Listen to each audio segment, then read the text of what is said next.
Welcome to my whistle-stop tour of designing embedded systems with AI inside. 15 minutes, so we will skirt through a lot of these topics. Just a brief about me. I am the head of engineering for Thales' data and AI factory and have a very broad range of responsibilities, including the governance and assurance of the products that we make and act as the design authority.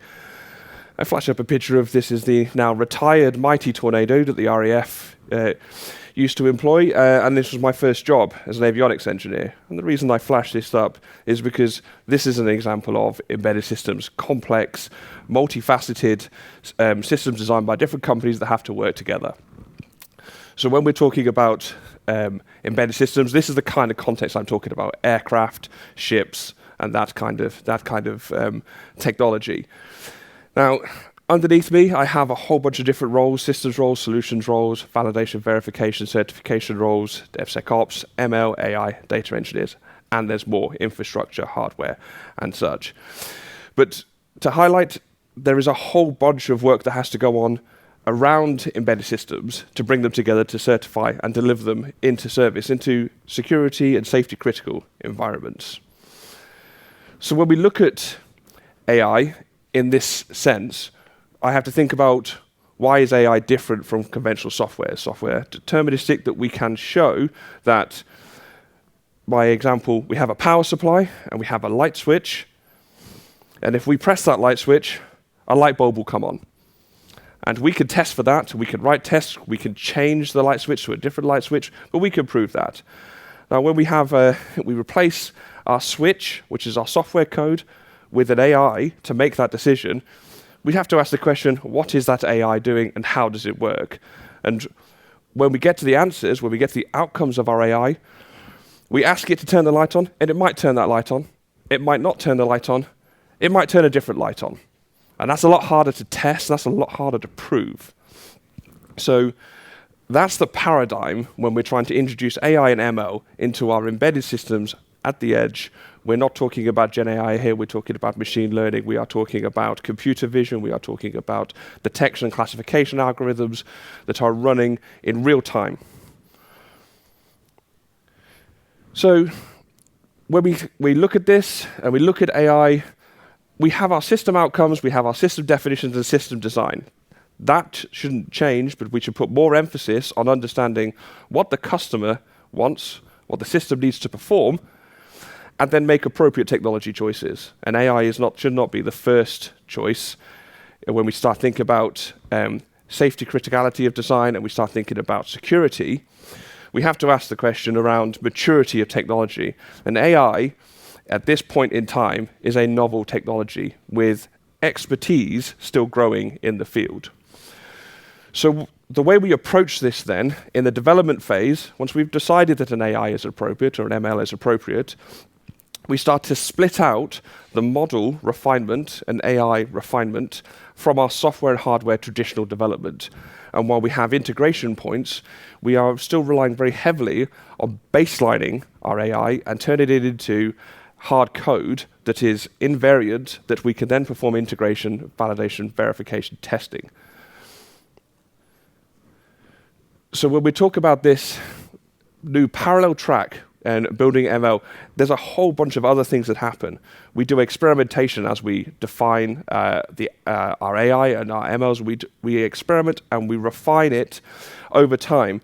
We might include parallel experimentations where we are looking at testing new ideas, new processes, and refining our data sets that train the AI and refining our outcomes until eventually we have a single outcome, which is what we would baseline and then deploy into our software solution and our hardware solution.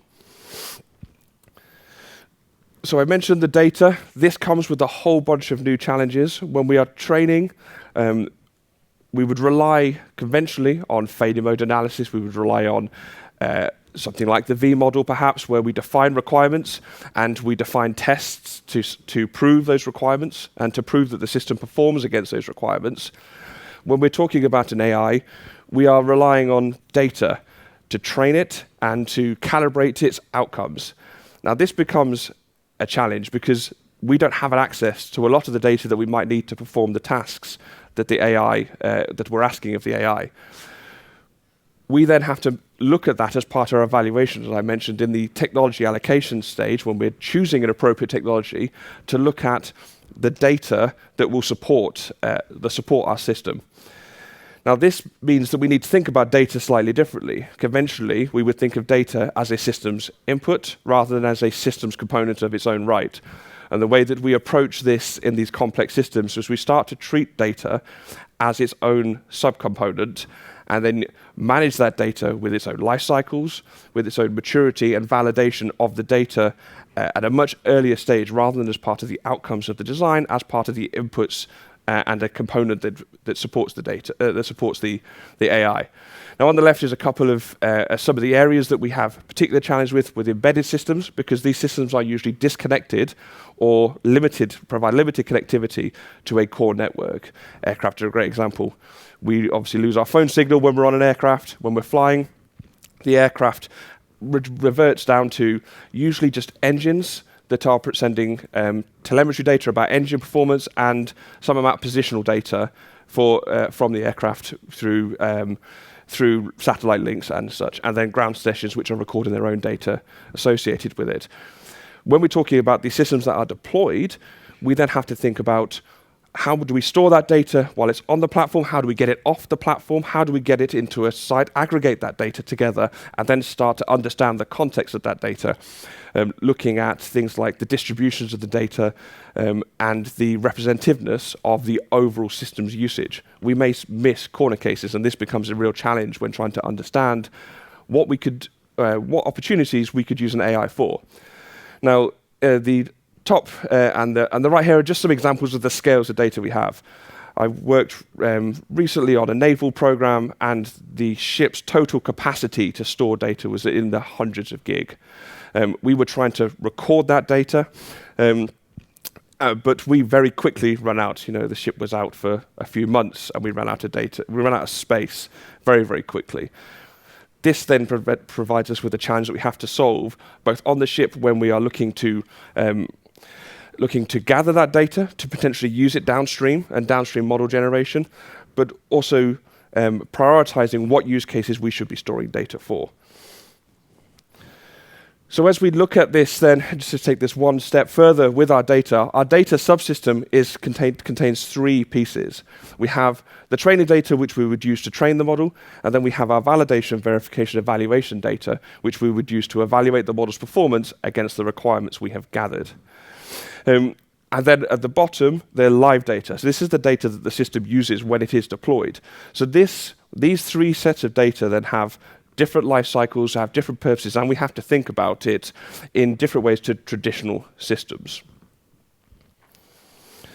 So this slide then, this is the relevance to this audience, which is more enterprise focused, is that in designing conventional systems, we have tended to do vertical stovepiping of their functions, that from the bottom to the top, from the infrastructure or the hardware they have until whatever element of interface that they are presented with, they are designed and built as such.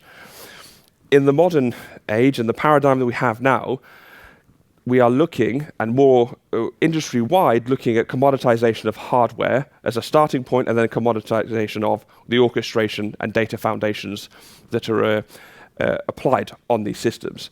This is more akin to the enterprise model of design. So as we start to move forwards, and we have what is on some of the ships that I've been working on, what is in essence server stacks.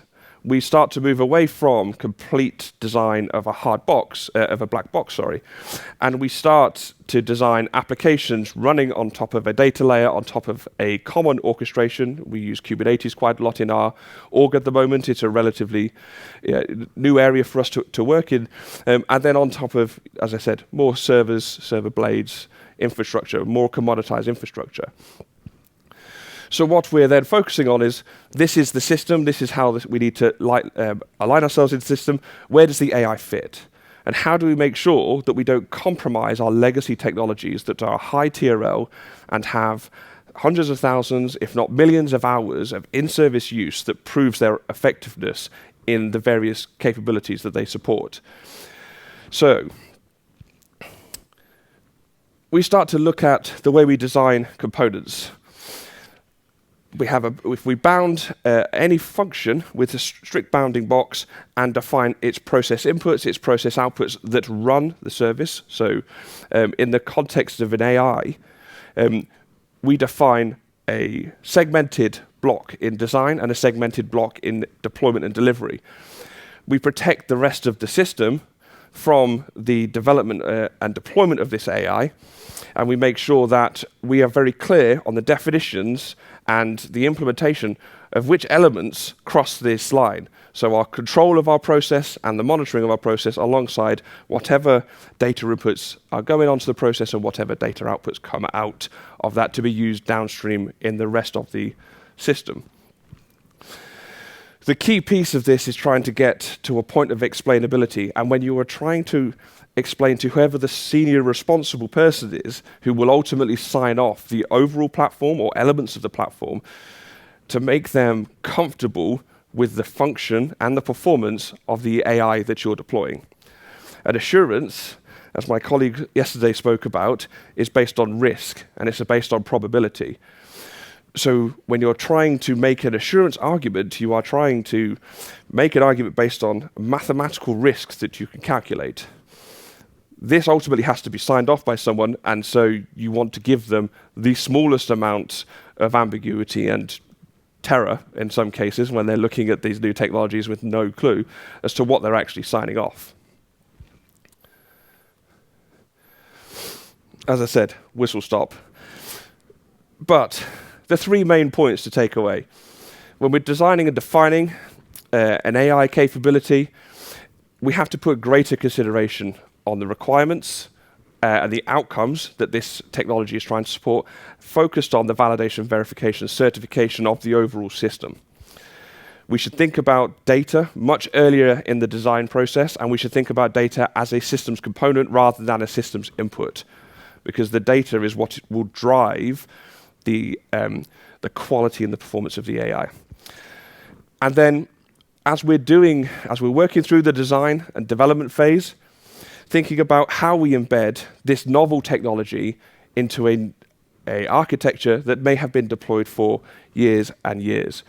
And especially in the aviation and the naval space, these platforms will exist for 20 or 30 years. We need to not only look forwards as how we're able to iterate and continually improve a technology, but we need to be able to look back at how we get that technology in service in the first place and minimize risk and quantify that risk over time. Thank you very much.